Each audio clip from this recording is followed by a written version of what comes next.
అందరికీ నమస్తే. నేను మీ Anjaneyulu. Welcome to Hyra property. Please do subscribe our channel. ఇప్పుడు మనం చూస్తున్న లేఅవుట్ వచ్చేసి శంకరపల్లి హైవే, శంకరపల్లి టు వికారాబాద్ హైవేలో ఉన్న నవాబ్పేట మండల్ హెడ్ క్వార్టర్స్లో ఇమీడియట్ కన్స్ట్రక్షన్ చేసుకునే విధంగా ప్రీమియం డిటిసిపి అప్రూవ్డ్ లేఅవుట్ని మీకు ఇంట్రడ్యూస్ చేస్తున్నాను. ఈ ప్రాజెక్ట్ నేమ్ వచ్చేసి జాబిలీ హిల్స్ అనమాట.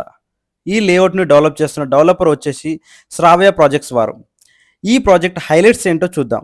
ఇది డిటిసి అప్రూవ్ లేఅవుట్. ఇది ఒక ప్రీమియం విల్లా ప్రాజెక్ట్ కూడా. ఇది ఈ లేఅవుట్ టోటల్ వచ్చేసి 22.025 ఎకర్స్, 254 ప్లాట్స్ ఉన్నాయి. ఇందులో east and west facing plots వచ్చేలా రోడ్స్ని డిజైన్ చేయడం జరిగింది. ప్లాట్ సైజెస్ వచ్చేసి మినిమం 183 స్క్వేర్ యార్డ్స్ నుంచి ఉంటుందన్నమాట. 100% వాస్తు ప్రకారంగా ఈ లేఅవుట్ను డిజైన్ చేయడం జరిగింది. Clear title, Majestic grand entrance gate ఉంటుంది. 24 hours